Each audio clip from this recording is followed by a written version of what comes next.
I'm playing a gunslinger, and the other player, who is relevant, is playing some kind of magus. The DM had outlined the party clearly that magic users are actively persecuted and rewards are offered in every major city for their capture before character creation.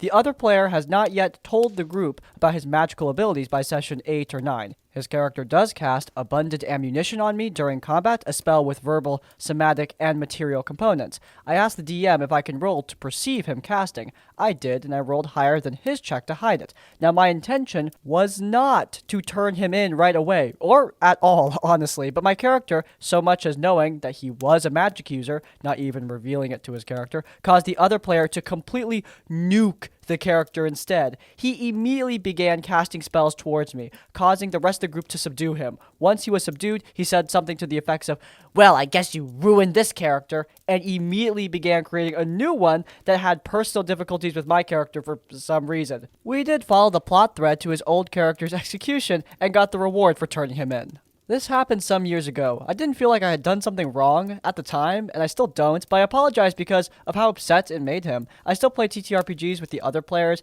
and get crap from time to time for rolling to see magic. I think the other player handled the situation pretty poorly. If you have a secret that you are actively showcasing, you can't expect to reveal it at a time of your choosing. Bad DM, other player in the wrong? Maybe I shouldn't have tried to figure it out? Look guys, if you have a secret for your character, that's really cool. But if you are actively showcasing that secret in every single combat, it's pretty silly to expect the other characters to just completely ignore it, especially since it could have been cause for good character development. But I guess the Ned Stark treatment could also work for that wizard. Oh well.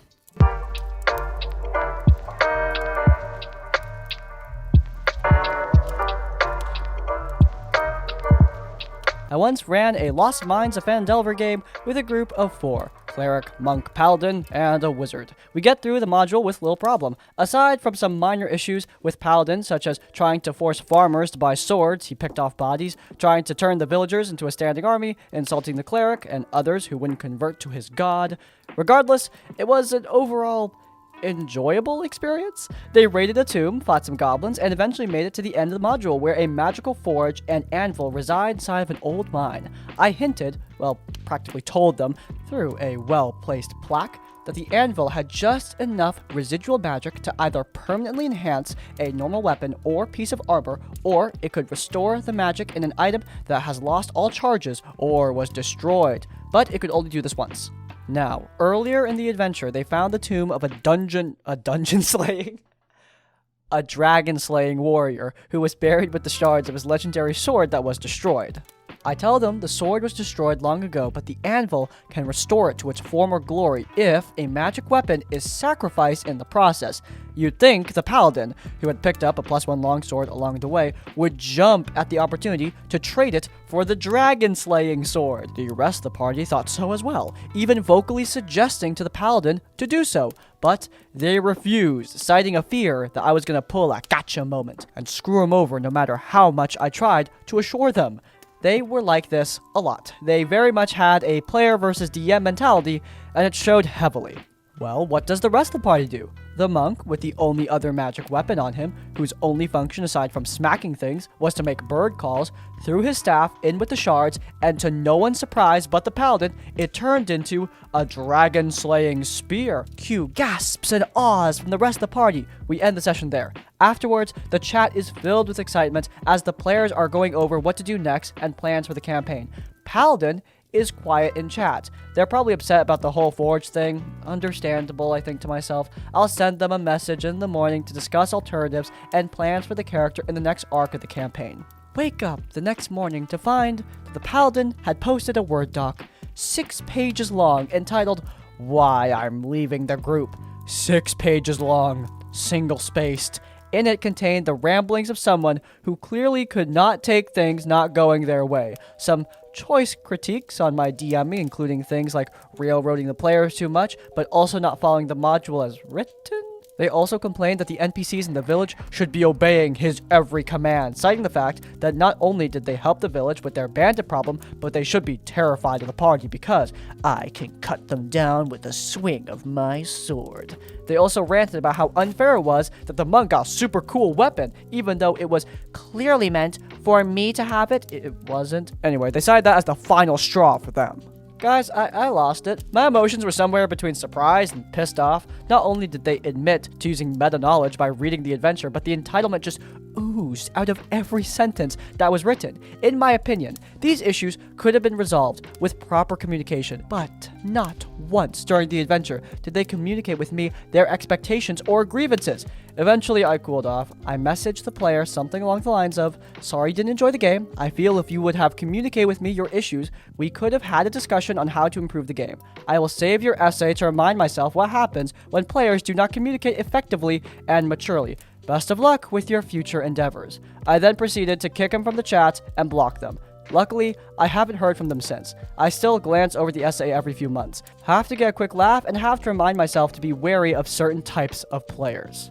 TLDR, player left the campaign, but not before dropping a 6-page essay detailing their grievances with my DMing.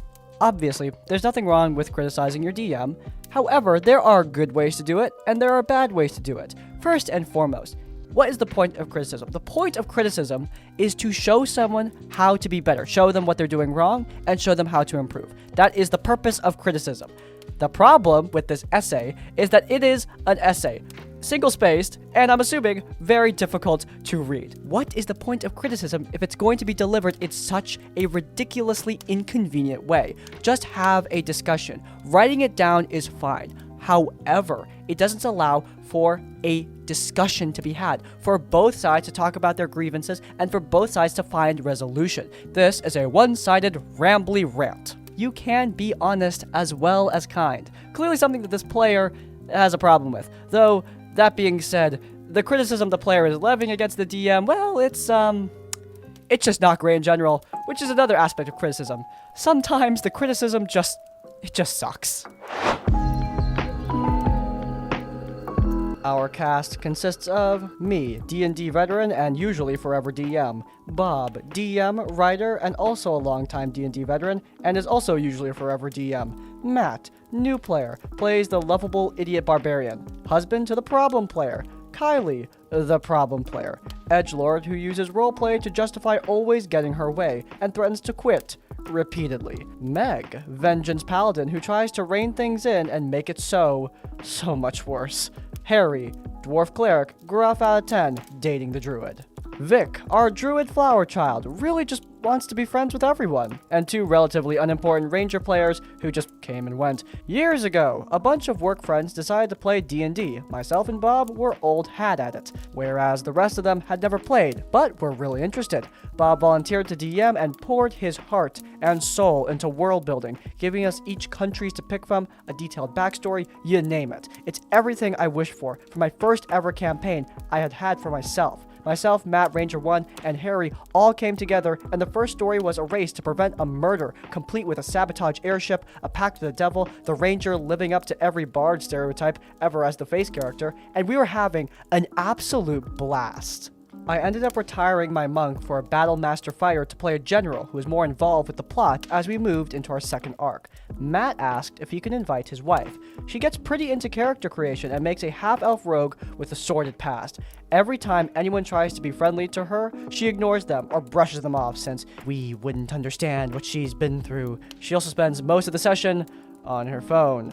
We sally forth into a proper dungeon crawl. At one point in the dungeon, a trap gets triggered and my character has his alignment forcibly shifted to lawful evil. The DM trusts me enough to roleplay it instead of treating it as the mind control that he'd intended. We end up departing from the dungeon with a new goal in mind, raising an army and taking over. The DM loved it. He openly encouraged us to not tell him our plans until the session, so he, as the other nations, couldn't metagame for it. We would meet in private and plan. We were so invested. And when it came down to siege the capital, we were given a warning that a mole had infiltrated our ranks by the DM. We weren't sure if this was in-character fluff or out-of-character, but we stick to it. The invasion was a trap. We were baited into a city that had the gates sealed behind us, and the whole thing set ablaze. The party almost TPK'd, and the general died. Only the barbarian and the rogue managed to escape, with the rogue almost unscathed, and the barbarian at 0 hit points, as he had made it to the relief force. I re-rolled again, this time playing a half-orc hexblade, whose ancestral axe spoke to him, telling him to unify the barbarian tribes. we added another couple we were friends with, as all of us were still hooked on the game at this point. Kylie started getting worse though, vocally complaining if she didn't get any loot or wasn't the one getting kills.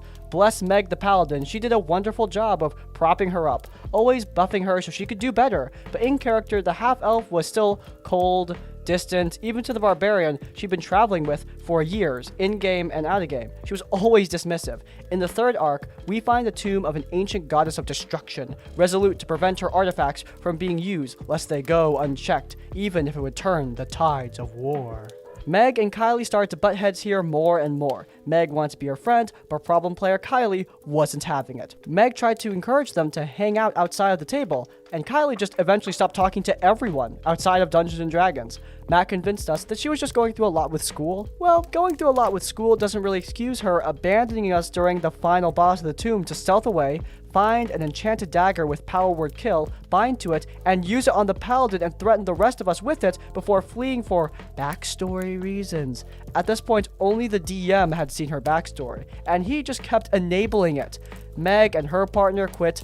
Unsurprisingly, we moved on to a new setting, anything far away from where we were. Obligatory pirate campaign time. A lot of us had fun with ship mechanics, getting to use some homebrewed ballistas and cannons. It was at this point, Harry joined us for yet another new player, but he acts for a living, so he did it right. Once we got to Totally Not Tortuga from Pirates of the Caribbean, Kylie's rogue decided she wanted to be the pirate queen and had all of us blacklisted on the island, so we'd have to fight to overthrow the establishment. When my orc kicked the bucket in a heroic last stand, his best friend the barbarian and her husband, out of character, finally stood up to her, beating her soundly in-character combat, sparing her and marooning her as an attempt at a truce rather than outright killing her character. Cue Waterworks screaming and her saying we all hated her and she was going to quit and we'd never see Matt, her boyfriend, ever again either. Trying to salvage the group, I offered to DM a few sessions. We had a lot of fun during them. There were trolls, a circus with a deck of many things, and even a touching funeral where the daughter of my character finally was able to put her father to rest. Notably, during my tenure as DM, Kylie rarely touched her phone. DM Bob was ready to go again. He wove the new player's backstory in, and we were looking for a noble scion's missing father. Kylie came around as a mute grave cleric, taking care of a leper colony. She communicated entirely by, you guessed it, texts directly to the DM. It went alright for a while. The group for the most part had good chemistry, and new player Harry's girlfriend even came to join in. She was one of the best love and peace, let's be friends, chaotic good characters I've ever seen. We were set to have one last good adventure with us discovering the father was setting up a resistance to overthrow the kingdom. There was intrigue and multiple sessions without combat, but in a really good way. Then we found Kylie's dad, and then she used the biggest spell she had to just one-shot him, and said her god told her to. I haven't talked to the majority of the members of that group in about 3 months. I don't know what leverage Kylie had over the DM, but he did end up confiding in me that she was regularly basically RPing her own adventures on the side with him by text, and that anytime her rogue stealthed away, she was having some major main character moments that included not a single one of us, including her husband. It was clear after talking to her multiple times and asking her to cooperate with the group that she was just not going to participate. It's a real shame because in the end, most of the group was fantastic, but one bad player and a DM who allowed it crushed it for everyone else. The campaign sounds great, but yeah, even if a campaign is great, one bad player, one bad DM, that kind of thing can absolutely ruin it. Even one player who's just not vibing with the rest of the group can bring down the whole feel of the table. All it takes is one person dogging on roleplay moments that the other players are interested in to completely ruin said moments. And that is what this player is effectively doing. Of course, it's on the DM, partially on the DM at least, to try and curtail these situations, or at least talk to the problem player, or host a conversation with the rest of the party. However, this DM is doing the opposite of that. This DM is actively enabling. This is a weird form of subtle main character syndrome where the player has her own side quests on the back end. I can't see this being cool when put in moderation and when it can tie into the rest of the campaign. However, I haven't tried it because I assume and I imagine that it would be really hard to pull off properly, and clearly the DM and this player weren't doing it right because it just felt like the rest of the players were simply being excluded. I mean, she must have had something on the DM because he lost, what, 4 players because of this one problem player? Can't imagine it's worth it. couple of years ago, I joined a smallish community of DMs on Discord. It was basically a place to run homebrew by other DMs before unleashing it upon the players, but there were also channels for sharing D&D resources, like dungeon maps, riddles, NPCs, etc. I had made several contributions, including a Google Doc of thematic riddles, which I had written. The idea was that if you were going for a dragon horde, the riddles would have answers like gold, fire, greed, etc. But if you were trying to go for a lich, the answer would be death, immortality, etc. I would say the riddles were of intermediate difficulty, bumped up to hard for anyone who doesn't speak English as a native language. One day, that guy posts in general chat asking for someone to help fill in a spot in a party. As a forever DM, I jumped at the chance. The party were mostly martial classes, so I picked a wizard. As per usual for a wizard, I boosted intelligence, while the rest of the party kind of dumped it. At the start of the session, the DM is really enthusiastic and starts talking about the awesome dungeon he's made, the kick-ass creatures, and the really cool riddles and puzzles he's got. Things go okay for about half an hour before we reach the first door. Lo and behold, he's using my riddle pack. Now, I'm autistic, so metagaming has always been a bit of a struggle for me. My brain will not always let go of small bits of information, and sometimes my mouth will just blurt it out. But I know that, so I try to be honest with my DMs. I thought by doing the following that I had a clever workaround, but I guess it just rubbed him the wrong way. I sit my wizard down the corner with her pipe and start taking a mini break. In character, she says, "I figured it out, let me know if you need any help." And then out of character, I tell everyone that I've seen the riddle before. I thought it would be the best way to keep my character involved while letting the other players enjoy the puzzle. The DM got a bit prickly, but didn't have an alternative suggestion for what I should do when I asked how he'd prefer me to handle it. He started making quips about how my character was an arrogant, insufferable bitch. Not inaccurate, but still kind of rude, and how she lorded her intellectual superiority over everyone. By the fourth riddle, honestly, he used way too many riddles, but we'll leave that aside. He was really annoyed with me and was really making it known. There were a lot of snide remarks, sighing when I tried to talk, and a generally tense atmosphere. The players started in on me too. One player asked if I was Googling the answers or something, to which I responded that I was the one who wrote the riddles. The DM snapped at me and accused me of lying. Another player piped up and said the DM had told them he'd written all the riddles. So feeling cornered and more than a little offended, I posted the document. DM immediately goes berserk, yelling and swearing about how I just spoiled the rest of his game. I was honestly so baffled, so I asked him why would he recruit the author of a riddle pack to a game filled with those riddles, and also why he was planning on stealing credit for writing them. He did not respond. He just kicked me from the table. I did get an apology from one of the players, but in the end, I pulled down all the content I posted to the server and decided it's better to stick to DMing or playing campaigns with people that I trust. Nothing wrong playing with people that you are comfortable with. This entire situation is absolutely ridiculous. For starters, the DM probably should have checked who made the riddles before they added them into their game. That is pretty important, especially since they're reaching into the Discord of people who are putting together that material. However, really, a mistake like that isn't a horror story. It is a mistake. I think the OP handled it in a pretty mature way. They just had their character stay in the back and not participate until the players needed their help. Not only are they being honest about seeing the riddles previously, but they also don't interrupt the fun of the players figuring out the riddles. However, with all that being said, the real horror story is the DM's freak out. That is just borderline bizarre. I mean, not borderline, it is just bizarre. I find it very strange that the DM got so upset that they coincidentally invited the person who created the riddles. I mean, on a side note, they probably shouldn't have stolen credit for creating the rituals in the first place. However, I don't think I need to tell you guys that plagiarism is bad. I mean, at least OP got an apology from one player. That's sweet.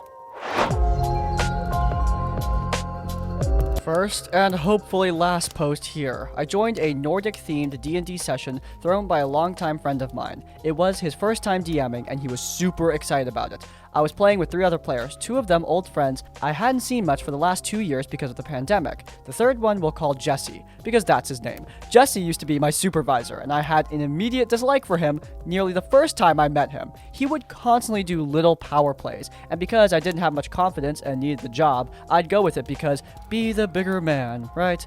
We all deserve second chances, and I managed to change a lot in the last 2 years. Quit drinking, got into therapy, so I assumed that he had as well, as all my other friends had too. I couldn't have been more wrong. It was an okay first session. A lot of world building and setup. Pretty interesting stuff. An army going to war. My character was a monk who was a slave and a bodyguard to one of the generals. Jesse's character was a thrall. One of my buddies was a druid. Not a lot to do in the first session other than a battle, but still, good stuff. However, Jesse was still Jesse and immediately started hogging the spotlight and attempting to metagame. I had played several sessions with him a few years ago, but there had been enough players there that it was a bit of a buffer. Speaking of which, he used the same Scottish accent he had used for the previous campaign for some reason. Whatever. My buddy had worked hard and I wanted to do it for him. Besides, I didn't really care. Jesse being Jesse. I tend to bring snacks for everyone, so I was contentedly making notes in a notepad I had brought for the occasion, sipping non-alcoholic beer, and occasionally looking up feats and abilities for my character I would need for later. Anyway, after a 2.5-hour session, I needed to bail. Everyone at the table knows that my dad is dying, and because of that, I don't like to be away from home for too long. Everyone was cool with it. We had wrapped up a battle, the other players wanted to play a little longer and promised to tell me what happens next. Cool. I walk out to my car. And I'm making a phone call to my parents, and as I do, I hear a tap on my window. Jesse had apparently followed me all the way down to the driveway to tell me to pick up a single soda can? Keep in mind, Jesse was not hosting. He does not own the house, and I had just left $20 worth of snacks. I understand that I should pick up after myself, but I obviously had other stuff on my mind, and the table knew that. Jesse was being Jesse again.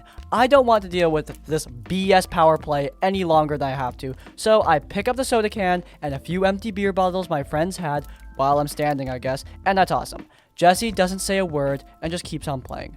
I don't want to deal with this kind of stuff for the entire campaign, so I tell the host that I'm dropping out. He's disappointed, but he understands. Sometimes you don't vibe with some of the other members, and Jesse and I definitely don't vibe.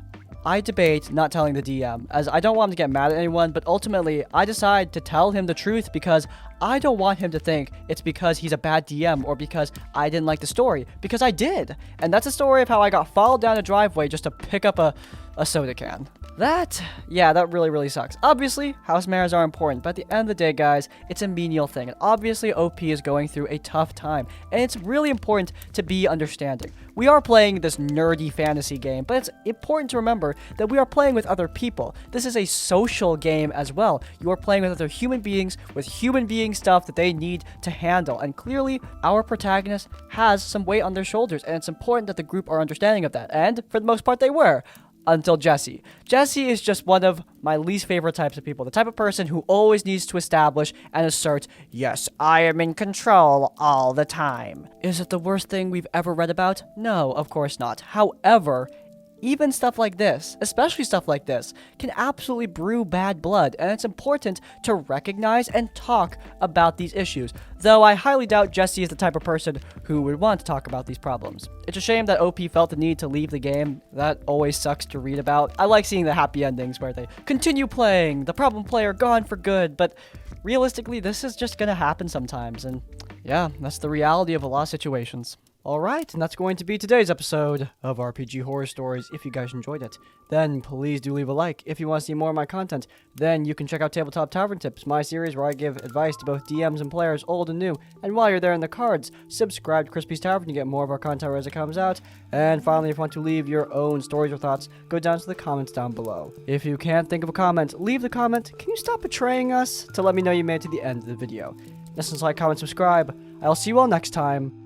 Farewell.